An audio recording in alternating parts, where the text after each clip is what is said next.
Welcome, welcome, welcome. What's going on, Miguel? I'm glad you are here with us. And you know how I like to start every show. I like to start every show by asking, how have you been?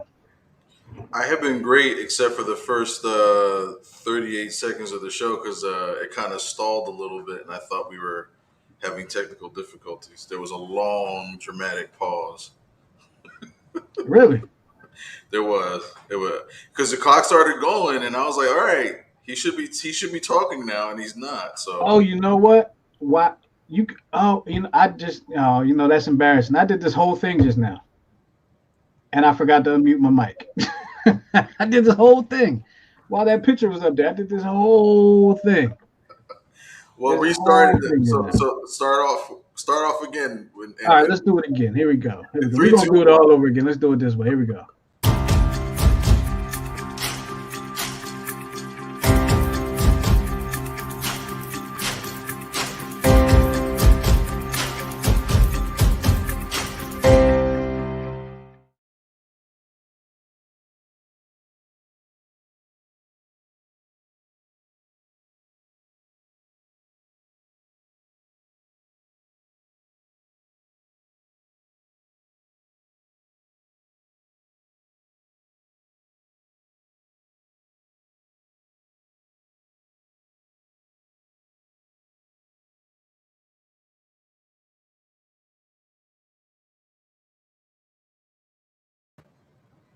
Wait, are you telling me it's not working again, Miguel? It just started. It literally just started. So whatever you just clicked just at that moment, it came It, out. it should have. Okay. Well, if you couldn't, anyway, let me just go ahead and say it now. Now that I know it's where I guess I messed up twice. I thought it was working anyway. Players mess up. It is what it is. But welcome to the Check Swing Podcast with Miguel and myself. We are here. Today's the day that we reveal our final spot of the Mount Rushmore of baseball. And I don't even know who those four guys up there. I don't know. I'm not familiar with them because we're putting baseball players up there today. It's going to be an outfielder, an infielder, a catcher, and a pitcher. And we still have less than 27 minutes left for you. Oh, and there you go, right there. We still have less than 27 minutes left for you to vote on the picture that you want to see on the Check Swing podcast or on our Mount Rushmore. We have one more spot. It's going to go over Lincoln's face. Yeah, I recognize him from the $5 bill. It's going to go over Lincoln's face, and this will be our Mount Rushmore. So far, you have representing the outfielder. You have Barry Bonds, and it looks like he's been in the lunchroom in this picture. You also have for your infielders Jackie Robinson, and there was a lot of debate behind this one between him and some of the other second basemen that were available to go on to this part. Last week we revealed Ivan Pudge Rodriguez as voted on by you, the viewer, the consumer, that the he will have the catcher's spot. And actually, it was a last minute vote. It was we actually had to decide it during the show because it was a tie between him and Roy Campanella. But today is the day that we reveal the pitcher spot. Like I said, you have until 9:30 to complete the voting and go ahead and get those in. But let's have a recap of who the pitchers are that are in this category. Number one, Nolan Ryan played for 172 years within the league. He actually started playing close to 20 years before I was even born. Yeah. Man, it was 15 years before I was born, I think it was. Quick math, I'm not great at math, so if I'm wrong, oh well. But about 15 years before I was born, and I believe he ended 12 years after I was born. I was about to say after I died. That hasn't happened yet. Yeah, I would have messed all that up. Um, Also, Sandy Koufax. Sandy Koufax was a Brooklyn Dodger and a Los Angeles Dodger. No, he didn't play for two different teams. They just moved from Brooklyn to LA. If you don't know that, now you know. Sandy Koufax, a lefty, right there looks like he's throwing a knuckle curveball. I'm not really sure, but it looks like Sandy Koufax, one of the greats. We also have Randy Johnson, the big unit. Um, Hell of a pitcher. Great slider, great fastball, threw hard, hit triple digits. killed a bird on live TV, exploded the bird because the bird got in the way. The bird should have been minding their own business. Roger Clemens.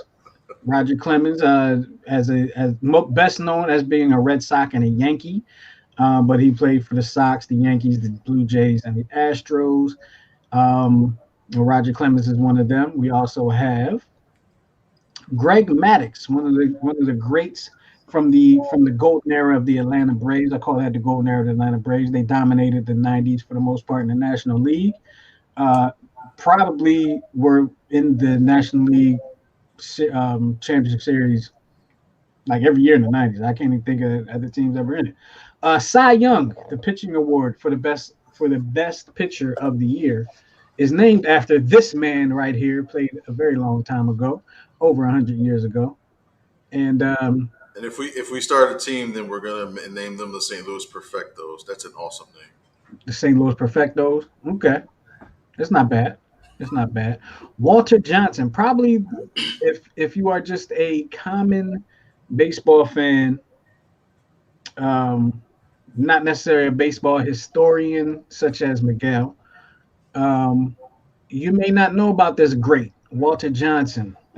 Played close to, well, actually 21 years. over 100 years ago as Yeah. well. Ah, oh my Um, God. You're right. but he played for the Washington Senators, 1924 World Series champion, and just another great 417 wins. Okay, 531 complete games, 110 shutouts. He had a rubber arm. He had a rubber arm. So those are your those. That's who you can select from, and I'm going to go ahead and if you still need to vote, I haven't voted yet. I just sent the I just put it in the chat.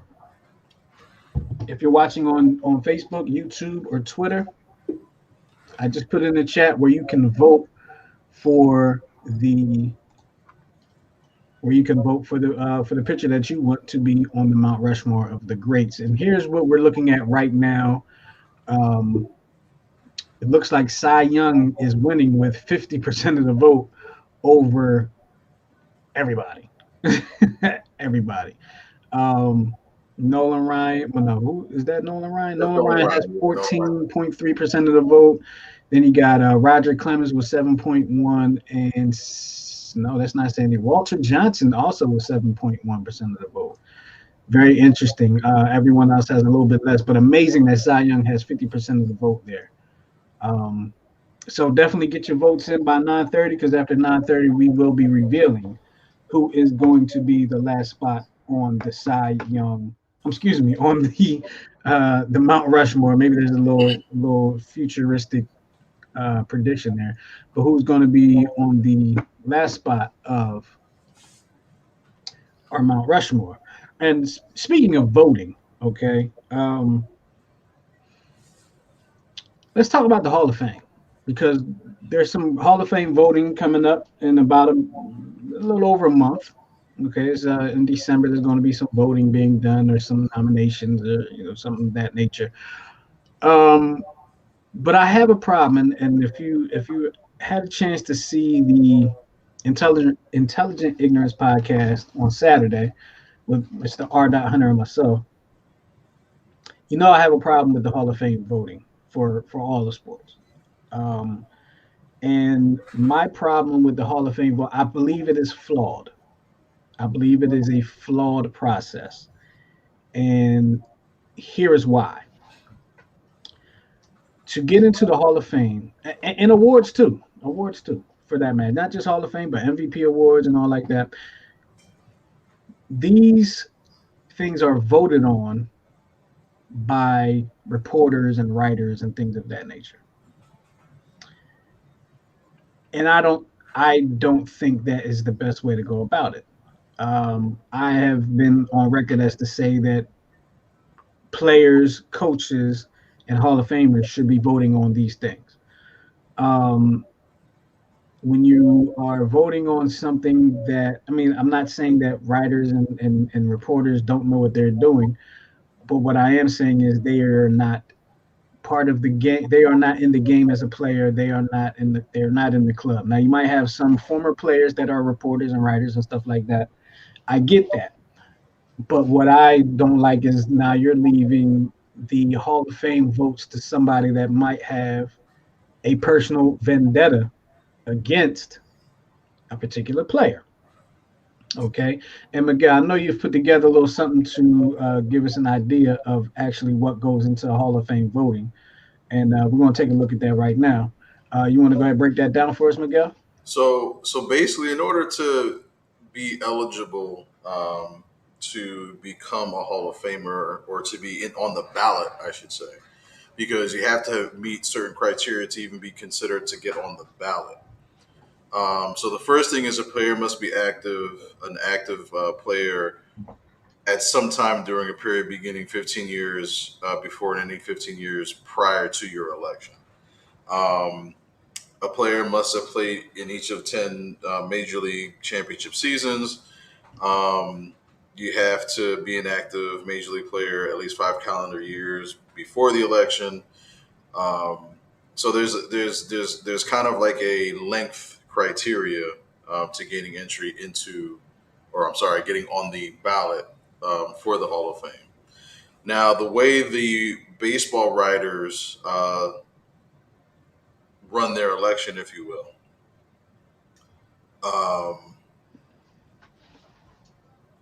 so an elector will vote for no more than 10 eligible candidates. So there's 10 people that they could potentially make it on a ballot. And basically, each player, in order to become a Hall of Famer or be elected to the Hall of Fame, has to get 75% of the writers' votes. So it goes back to kind of what you were saying, like writers. I'll give you a prime example of like bias, when it comes to sports writing. If you look at the movie, I always quote the movie 61. There was a underlying tone to the movie where there was like several baseball writers that were for Mickey Mantle because he was New York. So of course, in that race to get to 61, everybody was rooting for Mickey Mantle to the point that they turned on Roger Maris. Wanting they threatened to kill him. They wanted to go after his children, all because he was all business. He was a country boy, just wanted to play the game and go home.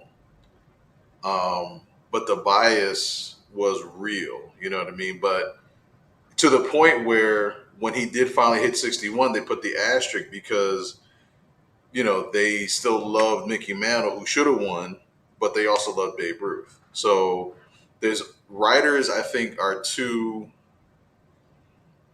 biased and emotional to make real concrete decisions, especially if it's really just about the number. So I kind of agree with you when it comes to the whole voting process.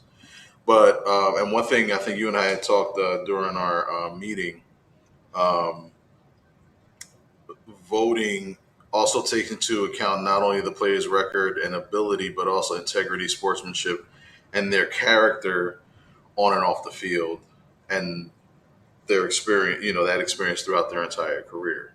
But again, it kind of comes down to a bias. For instance, like we look at the 93 Phils, Lenny Dykstra was probably one of the greatest hitters in that short period of time. And now, other than the fact that he publicly is a scumbag, there are several reporters that came out in the Philadelphia area that were like, well, he's been a scumbag all his life, and here's why. But they hid that from the public because the Phillies were winning. So it's all these kind of contradictory things, back and forth. And, it kind of, I don't see the justification in baseball writers being the only people that are able to cast these ballots and to make these votes. I think it has to be more inclusive in regards to players that have even played with these potential Hall of Famers and the fans. Yeah, I agree with you. I think it should be there should be a mix of current players, former players, current Hall of Famers. Um, case in point, we were talking about in the meeting. You have Barry Bonds, who is I say actually I think I used examples from a couple sports. So yeah, Barry Bonds, who should be a first ballot Hall of Famer in anyone's book, but he was not considered a friend of the media. And then of course there was the whole performance enhancing drugs thing, right? Um, and that is really, I think that's going to keep him off for a while. I really feel like if it was the performance enhancing drugs, that keeps you off for a while. But then the media tends to, they have the last laugh in in a lot of cases. You know, um, you have, they have the power of the pen. And then you have somebody like Terrell Owens. Okay, Terrell Owens should have been a first ballot Hall of Famer. Okay, it took him three. It was on his third shot, if I'm not mistaken, his third shot that he got into the Hall of Fame. Um, and and there are others. Basketball doesn't seem to have the problem as much, so I can't really think of someone who should have been a first ballot Hall of Famer that wasn't. Um, just probably most people eligible for the Basketball Hall of Fame should probably have gotten in on the first ballot, especially the stuff like Dennis Rodman probably should have been in, as soon as he was eligible, probably should have been in. I don't think he was right away, but that just goes to what I'm talking about. Yeah, partying with Kim Jong Un, I don't think is normally acceptable on in this side of the world. I tell you what, partying with him, if he were a baseball player, would have probably kept him out of the Hall of Fame completely. Yeah, he would I have would been have kept him out flowers. of the Baseball Hall of Fame completely. But one thing that we were talking about, and we talk about this man on the show quite a bit. Actually, we referred to him. He's been your background pitcher and all like that. We talk about Dick Allen and Harold Baines. So, Miguel, tell me a little bit more about this whole thing here. So this, I think, is a prime example of what you were talking about in regards to having committees or writers vote, right? So Dick Allen lost his eligibility to be a Hall of Famer several years ago because it was that window where he he just wasn't voted on by the writers. Um, so there's this Golden Era committee that came out, and I'll kind of segue with this. Tony La Russa is the current coach for the Chicago White Sox, who you see Harold Baines in that White Sox uniform, who was also Tony La Russa was his manager. Tony La Russa was on this committee to bring up several players that kind of fit this mold. They missed their chance at the 5 year window to be on the ballot. So this gives them kind of like that extra chance that Pete Rose had a couple of votes, a couple times, but obviously can't because of the gambling thing. So there was this one year where Harold Baines, Dick Allen, and I can't remember the other two players that were on this ballot, to potentially make it to the Hall of Fame. Harold Baines made the ballot to be a Hall of Famer. Dick Allen, I don't believe, got more than 10% of the vote. And a lot of it has to do with that reputation because Dick Allen didn't take no mess. So we'll segue it back. Dick Allen was a rookie in 1963 for the Phillies, right in the heat of civil rights, and he just wasn't having it. So there's certain things, like for instance, when he came up, people wanted to call him Richie Allen. He's like, Richie is a boy's name. I'm a man, and I've been called Dick all my life, so call me Dick. So the Phillies press compromised and called him Rich. So that was the kind of stuff that like he had to kind of endure and face. But he was mashing baseballs. He was rookie of the year, doing all these things. Now Howard Baines didn't really have to face all that. But I think this was a case of a buddy of his on a committee, writers kind of thinking, oh, well, he had kind of a cleaner history, quote unquote. So why not let him in? So let's break down the numbers, right? So here's Dick Allen next to the great Willie Stargell. And here's his stat line. So his WAR 50, just about 59. 350 home runs. Usually 300 home runs is kind of like the benchmark to get into the Hall of Fame.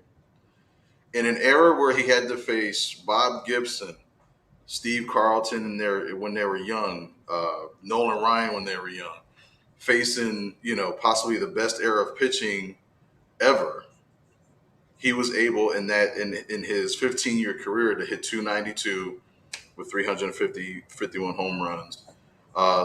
Surprisingly fast, even though there were some injuries towards the end of his career with 133 stolen bases. Now we look at Harold Baines. Now you can debate whether the WAR stat means anything, but basically, um, that WAR stat, if it wasn't for the fact that his stats are kind of basic. Now, 384 home runs is nothing to really sneeze at. But compare that to the 15 years that Dick Allen played. Harold Baines played for 22 years. So it's safe to say the last 6, 7, 8 years, he was really just around padding stats, right? The other thing was Dick Allen didn't have the DH for 90% of his career, so he had to play the field, whereas Harold Baines played DH probably the last 10, 12 years of his career. And as you see there, so actually, let me go back one I forgot to mention. So Dick Allen won an MVP in 72, was Rookie of the Year in 64, 7-time All-Star.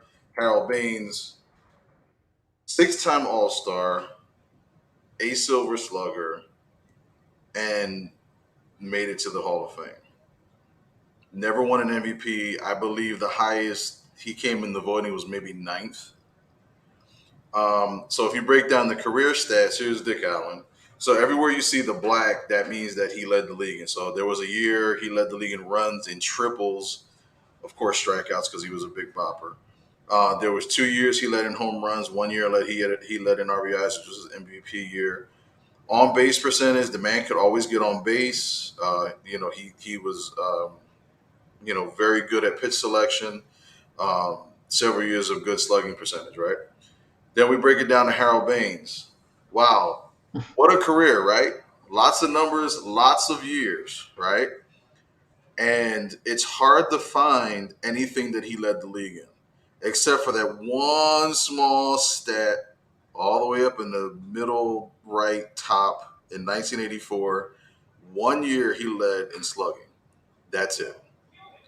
He never hit more than 30 home runs in his career. He barely hit over 20 home runs, maybe 5 or 6 times. Only had 3 times where he had over 100. I'm sorry, he had two times where he only had he hit over 100 RBIs, and then that's pretty much it. Didn't strike out a ton, but again, we're looking at. I don't want to say we're. Again, all respect to Harold Baines. He was in the playoffs quite a bit, but when you compare it to Dick Allen, who's had better numbers and faced legends, not to say that Harold Baines didn't face 1 or 2 legends here or there, but it was kind of starting to get diluted by then, by his era. It's like, how is Dick Allen not in the Hall of Fame? And Harold Baines also, kind of like you alluded to before a little bit ago. Harold Baines also played his entire career in the AL, which allowed for him to be a DH. Correct. And so that means he was faced. Now, did Dick Allen play in the AL at all? Dick Allen won his MVP as a Chicago White Sox. He played 3 years with the White Sox, had 2 of the best years of his life, career-wise. So in his second year in the White Sox, that's when the DH was implemented in 73. So he played another year in 74, had a great year, actually retired, and then the Phillies actually called him to retire. So here another example of why he was hated, right? He retired from the Chicago White Sox in 74, right? Made this long, dramatic speech in the locker room. He forgot to file the paperwork because he had to file paperwork for retirement, right? Major League Baseball said, nah, your team still owns the rights to you. So the Chicago White Sox sold his rights to the Atlanta Braves, okay? Deep down because he retired while he was still under contract. Because he was still under contract, and it was a paperwork thing. He just didn't fill the paperwork. His thing was like, why should I have to file paperwork? I said I retire. Like what? Whatever. So Dick Allen said, "There ain't no way in hell I'm going down to the deep down south of Atlanta. If the racism was bad in Philadelphia, what makes you think Atlanta's any better, right?" So he didn't show up. He's like, "Nope, I'm not doing it." So Philadelphia surprisingly actually coaxed him out of retirement and in sort of a way kind of made it an apology for the way they treated him during the first tenure, his first 7 years in Philadelphia.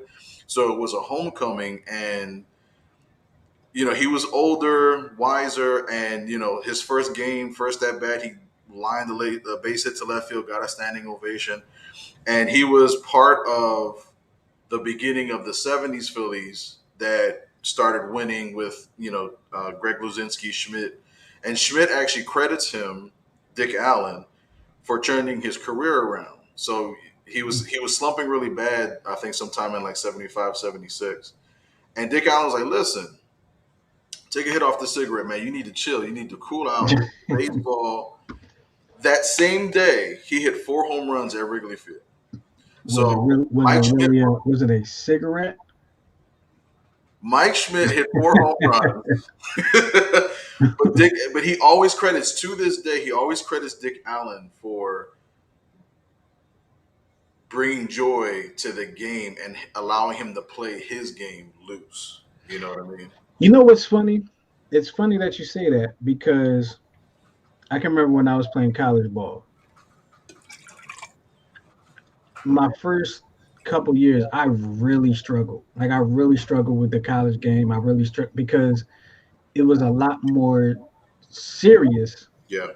than what I played previously, and I wasn't playing loose, having fun. And then we got this guy. This guy came in as a freshman. His name was Pete Maida. And if Pete's watching right now, I've told him this before. He played the game so loose and had fun. It kind of reminded me to have fun playing the game, and it helped me loosen up and really helped me improve my defensive game. Um, I played the game without the pressure of worrying about getting the start or getting benched or whatever. I just played, and I played better because of that. So for Mike Schmidt to say that about Dick Allen helping him out, that really it resonates with me because I was there. I was one of those guys that I needed to remember to have fun playing the game. I remind people that I coach, kids I coach, kids I train. Remember to have fun playing this game. Like it's very important. Like it's cliche, but it's very important at the same time. Have fun playing the game. I wish I had a Peter Mayo when I went to my first college year, because what's the phrase? You miss 100% of the shots that you don't take, and I think that was one of the things that I never did once I got to college. I was intimidated by college ball, and I just didn't try. Like I just knew there's no way I'm gonna match this competition. So I removed myself. I got into my own head, and there was nobody there to say, "Yo, just try." You know what I mean?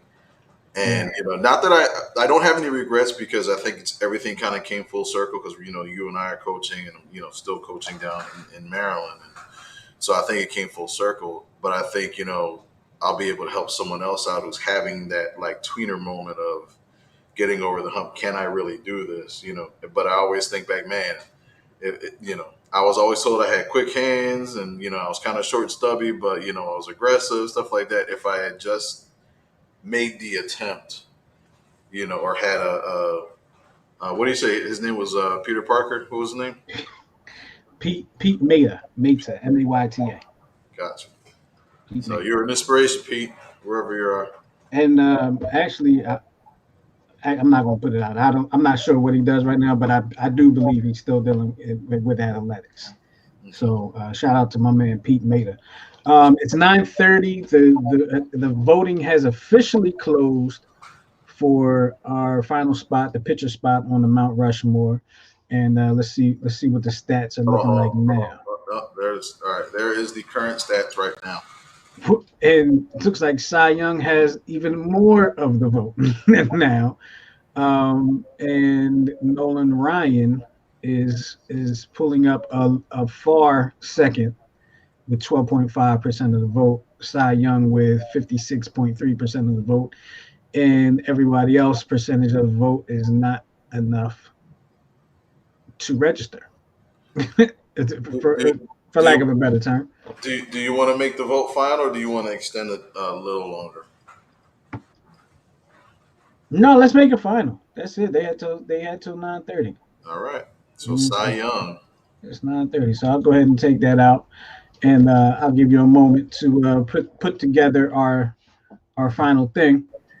Um, so when you talk about the Mount Rushmore, Hmm. right? Oh, are we going to talk about Dick Allen some more? Well, I was gonna just close them out, but we can move on to just get into like the whole reputation thing. But we can move on from it. Oh well, yeah. We can get into the whole. Actually, I have because this is what I wanted to do before we revealed it. So I'm going to take this out for right now. I actually had a trivia question for you, Oh man. and I Okay. don't think that you're going to get it. And if you do get it, and can I just want to give a quick shout out to Coach Dan Singley. He always is responsive and giving us some good information. And he's a good guy too, good guy as well. Coach Dan Yes, he Singley. is. Yes, he is. Um, sent over some information prior to the show starting. We were going through it, we were looking at that. So shout out to you, Coach, man. We really appreciate you. Always been a good dude. But I have one for you, Miguel. Juan Samuel. Are you serious? No, no, I'm not. I'm not. Yes. I'm not serious. I was gonna say. So, me being an HBCU grad, when I came across this, I I said, I wonder if Miguel knows this. And when I came across it, I was actually shocked to see it. But I'm going to read it. I'm going to read it from here. And I want you to, if you can, name the player and the school. Well, I don't expect you to know the school, Okay. but if you know the player and you know the question, you might know the school. So I'm going to give it to you like this. He was a graduate from HBCU and the only HBCU grad to ever be named World Series MVP. Any clue who that might be? I can give you a couple hints. Okay. Uh, what are the hints? Now, So these hints are pretty good for you. Like they're pretty good. Like you might be able to get it if I tell you this stuff because I know how you study the game. So he hit 3 home runs in 5 games. I'm not going to tell you the year of the World Series unless you need another hint. But he hit 3 home runs in 5 games and was named the MVP of that World Series. what And don't you be over there googling I'm writing. or I write. yahooing Oh Yahoo. Yahoo. or binging, Uh, whatever. is this gentleman, was he on an American League team or a National League team? When he won the MVP, Yeah, that whatever that World Series MVP. so, I have to think he was on a National League team just by the picture that's posted here. But I'm going to look that up. But I believe he was on the National League team. Yes, he was on the National League team. National League team, HBCU, National League. I Uh, I how? can Go ahead. I was going to say I can give you the year of the World Series. Okay, give me the year. 1969. Tommy Agee. No. Cleon Jones? No. Let me find out you know the whole. Do you know what team won in '69? It was the Mets. They beat the Baltimore Orioles in 5 games. Damn. Yeah, that's right. But you said And now I'm looking at this, and now this is where I'm getting the information from. So but you said he's a Met, right? yes, I'm trying to go through the list of all the black players on the Mets, and I'm trying to think who I'm missing. now I'm going to double check this because I don't want to be wrong. I'm going to double check. I thought it was Tommy Agee because I thought he was the one. Because I know there was a player that made like these great catches in center field. There was like 2 or 3 really big catches that he made, and I thought he came up clutch with those home runs. No, that's not what I have here. That's not what you have, That's not what I have here. and not Jones, right? No. Like Last, for the fact that you're getting it wrong, like I feel like I'm getting it wrong now too. you want me to check? You can check it after after I tell you who it is. Seriously? Yep. Oh, wait a minute. Who? I'm trying to go around the Oh, no, infield. it's official. It was him. It's correct. Uh, Swoboda in right, AG in center. It's got to be a left fielder, and I'm forgetting his name. What if I told you it was not a left fielder? It was not a left fielder, so it was a infielder. Let me just double check because according to this picture I'm seeing, he does not have on an outfielder's glove. He had a first baseman's glove, didn't he? It was not an outfield glove. Was he a first baseman? He so that it's let me just double check because I don't think so, but I know that it's very possible he could have been a first baseman. You gotta have this information. Listen, I'm not you. I'm not you. I kind of thought you were going to get it, so I didn't even really look it all up. But because the only other person I could think of that hits like yes, that, but yes, he was a first baseman. who was the first baseman on that damn team? I actually thought he was a catcher, but he was a first baseman. No, the catcher was Grote. Oh my god. I think that's the person I was thinking of, but for some reason I thought he was the left fielder, and that was Cleon Jones. Oh my goodness, that's gonna drive me freaking nuts. I'll give you one more minute. Let me give you one more minute to get it. I'll give you to 9:40.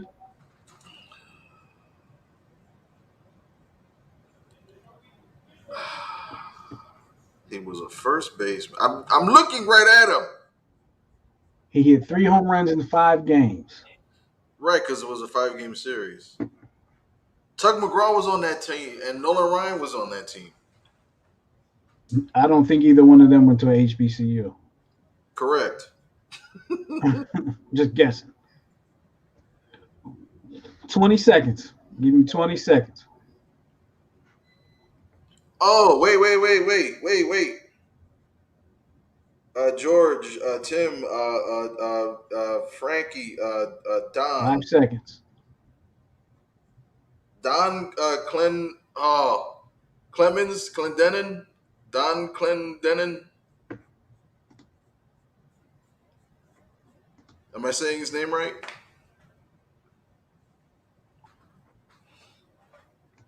There you go, right there. Don Clendenin, MVP of the 1969 World Series, a Morehouse grad. Wow, I did not. Class of '56 from Morehouse. I did not know that. And Awesome. and if you look at the glove, that was my confusion there. What position he played? It That looks looks like a catcher's mitt. It looks like a catcher's mitt. It looks like a catcher's mitt. But yeah, Wow. I am happy that I partially stumped you because you eventually you did get it. So But you saw where I got mixed up because Cleon Jones was the left fielder, so of course Don Clem. You know what I mean? I got the Clem. I got the Leons wrong, or the Clarence. I got it wrong. it's all right. It's all right, but you kind of killed it.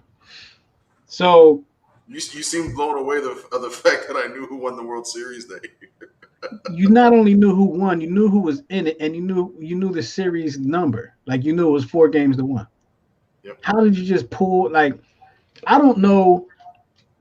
I I have to think about who won the World Series last year, and I have no idea how many games it was in. I do remember it was the Dodgers. Did they sweep? I don't No. remember.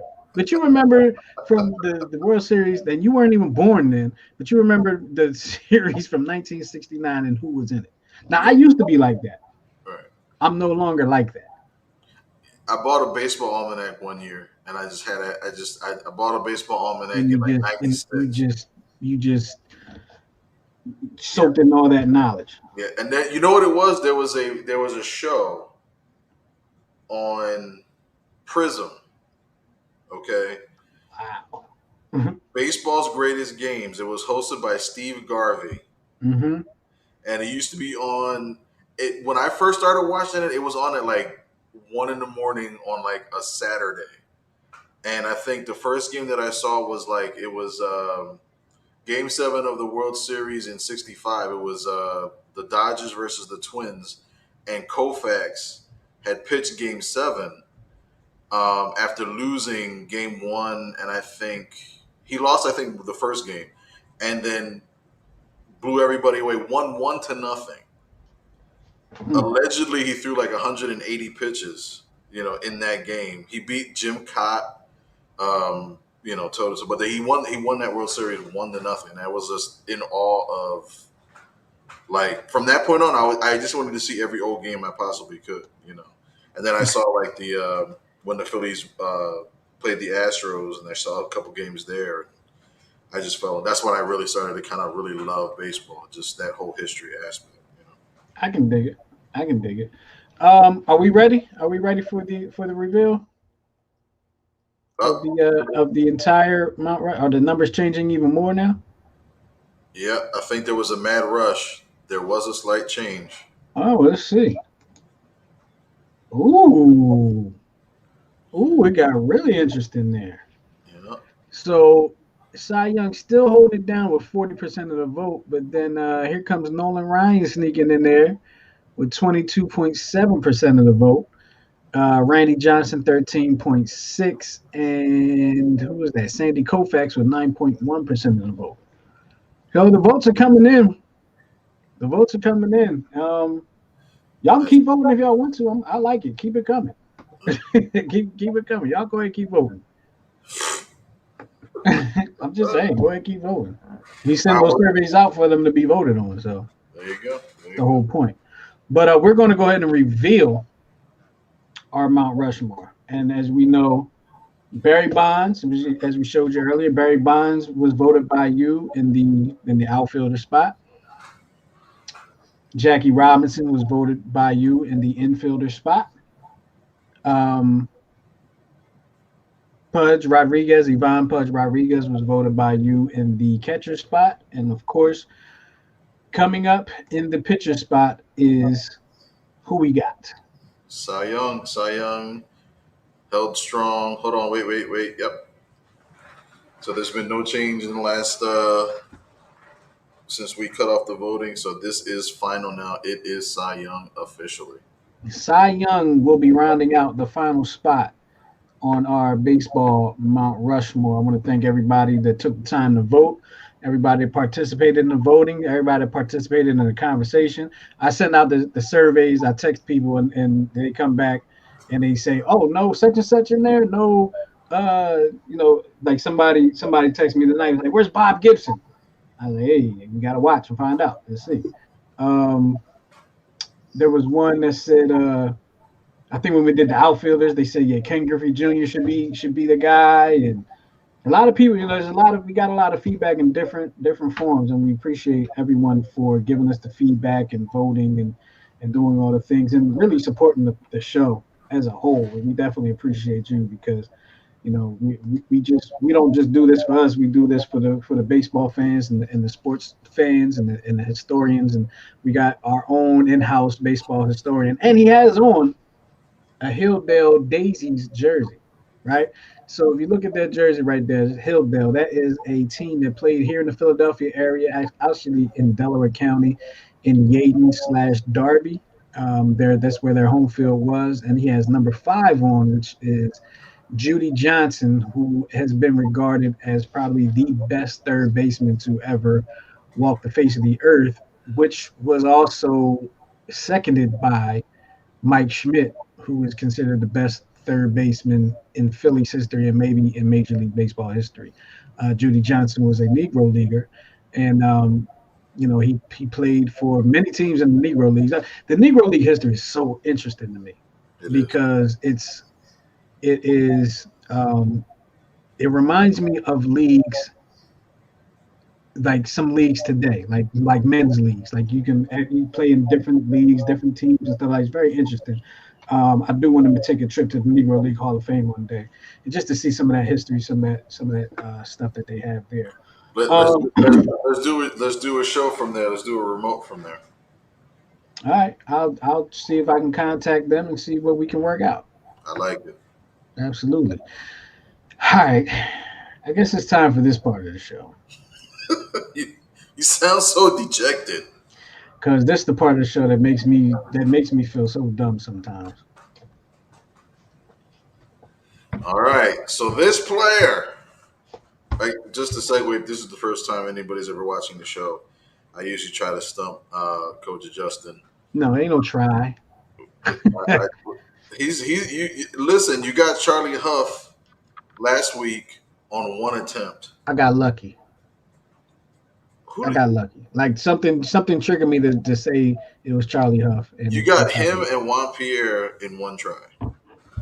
Oh, we did one with Juan Pierre.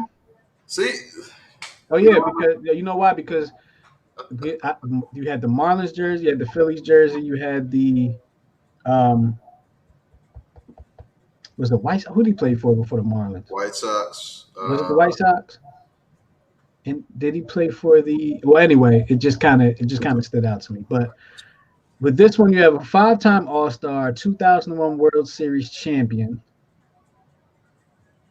Home Run Derby champion, and a Silver Slugger. 2001 is the year that the Diamondbacks won. They beat the Yankees, Yes, correct? correct. Luis Gonzalez. That boy bad. That boy is bad. And those are he played for the Houston Astros, the Chicago Cubs, Detroit Tigers, Arizona. I forgot he also played for the Dodgers and Florida Marlins briefly. How about that? I And got on the first guess. I think it's the first time I got on the last week I got on the first uh, guess too. that one and Juan Pierre you got on the first guess. So this is your third time. So we've been doing this since what, the summertime? Just about, yeah. So let me see, October 7th. So I guess one, every 3 months I get one with one guess. So We you're do 4 of these a month. Every 3 months, I've so gotten it what, with one so guess what does that on mean? average. You're 3 for 18 or something like that. Something like that. Something like that. But that's Luis Gonzalez in both of his body forms. Well, he looks skinny in both of them though. Dude, you see the difference in his arms? Yeah, I'm looking at the forearm. The forearms are huge He in the went from second one. like yeah, he went from like Wawa cashier to like Popeye. Well, is that his rookie Yeah, that's his rookie. photo? That's his what is that? 94? Yeah, that's his rookie year. He didn't know how to work out yet. Yeah, he did. Yeah. Rookie year in the pros is like freshman year in college. You don't know how to work out yet. Then you get put on a program, and then you start looking like the photo on the right. Once he found that program, boy, Yeah. but he literally did like all arm and forearm and shoulder and like no ab work. It's just all arm and his jersey's very big. I mean, was that like that? Well, it was 2001, so that's kind of how people wore things back then. I always like to wear my baseball uniform a little bigger for some reason. I always like to have the pant legs up and the pants be baggy, and I look like You wear stretching your out. you wear your socks high? I used to. You Okay. know what made me stop doing that? What? You know how you wear your socks high and then you gotta pull your pant leg up so you can show the socks. That elastic would start to get into my leg, and by the time I take it would hurt so bad taking that elastic off. I was just like, I don't even feel like dealing with that anymore. You I'm just serious? gonna let it. I'm just gonna. It would hurt so bad. Oh, you're killing me. It was Killing like me. the elastic was ironed into my leg because my calves were so massive. My calves were so massive. That's why. Well, we have before we go, we have an announcement to make for some future upcoming shows, in which we will be. I get. Are we going to leave it up to the people, or are we going to just do it ourselves? I say, I mean, we can do both. Let's do We both can because be. I love the interaction. Gotcha. I love the interaction. Well, what we're going to do, excuse me, what we're going to do. My wife made a delicious dinner today. I'm trying to keep on tasting it. Um, what we are going to do is Um, we are going to have our new segment is going. We're not doing Mount Rushmores anymore. We are going 4 for 4. Okay, and what 4 for 4 is, we're going to start with Philly teams, and we're going to give our best 4 players for each of the major Philly teams. We're not counting the Union in that yet because the Union haven't been around long enough to have. Well, they have been around long enough to have top 4, but there's different players on the Union like every year, so we can't keep up with it. But if you're a soccer fan, you may be able to help us out with that. But let's say this: with the Flyers, we're going to have 4 Flyers, we're going to have 4 Phillies, 4 Eagles, and 4 Sixers. Okay, and Miguel, which one do you think will be the most difficult to narrow down? I think it'll probably be between Eagles and Sixers, just because, like Sixers, right? You got Dr. J, you got Wilt Chamberlain, you got Allen Iverson, and you know, to me, Wilt will always be will always kind of edge out Dr. J for the simple fact that when he came in, there was one set of rules, and he was so good they changed them because Sure. that's what they would do to players, especially of color, when they just blew everybody away. Because people don't realize the net was not always 10 feet tall. The free throw line. What Really? they raised the net. Look it up. You'll find I they raised never knew that. they Really? raised when Will Chamberlain started scoring the way he was. They raised the net, the height of the net, and they also, I believe, moved back the foul line. Well, I do believe I heard that they moved the foul line back because he would actually dunk his free throws. He would leap I and love dunk that. his free throws. So that I have heard that, and also they widened the lane They because of widen him the lanes, right? So that because and that, he was able to straddle the lane. right. So when you talk about like the greatest, like Michael Jordan, arguably is the greatest. But when you think about it, did he really change the rules of the game? Like he was great within the rules of the game. Now he was so great that he got towards the end of his career a lot of favorable calls. So he, kind of Mm. changed in that realm. But when it comes to like physically, like they had to stop this man so much that they had to change the game. That that's You always a know hard another player sell. they had to do that for. Say again.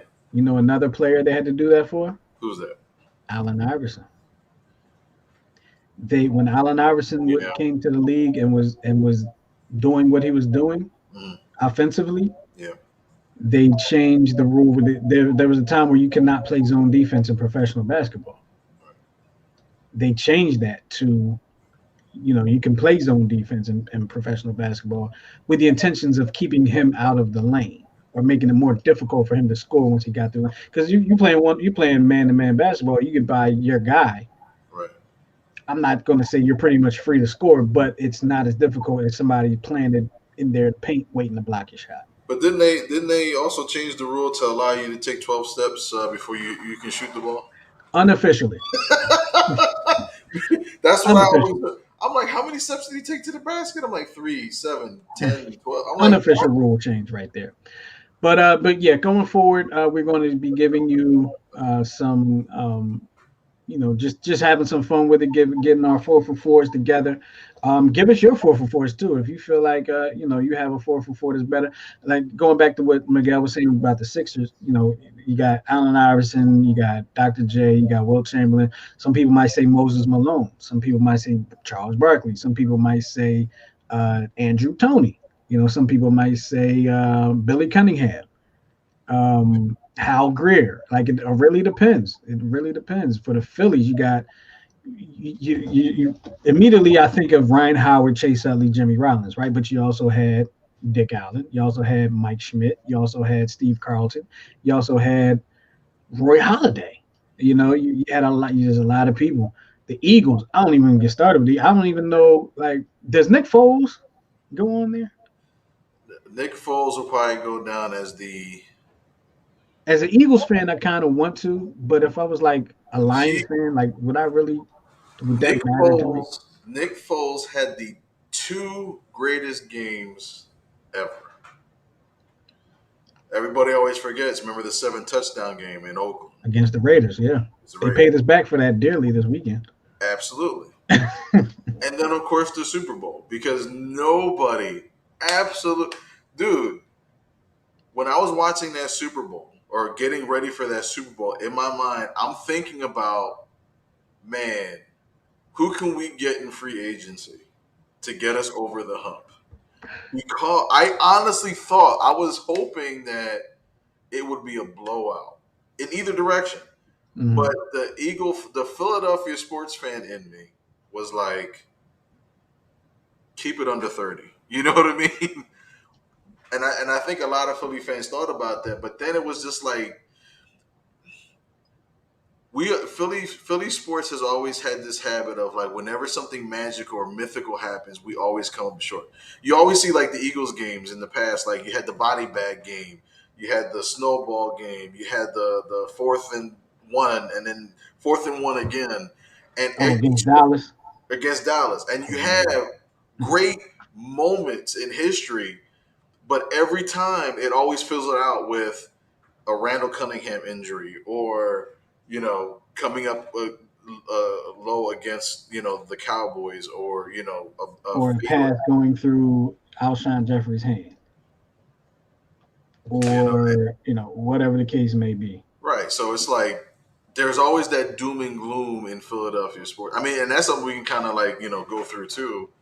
But yeah, I thought we were not gonna win. Well, we got a lot to talk about in the coming weeks. It's going to be a lot of fun, and I'm looking forward to getting a lot of feedback from the viewers and see what they have to say about that.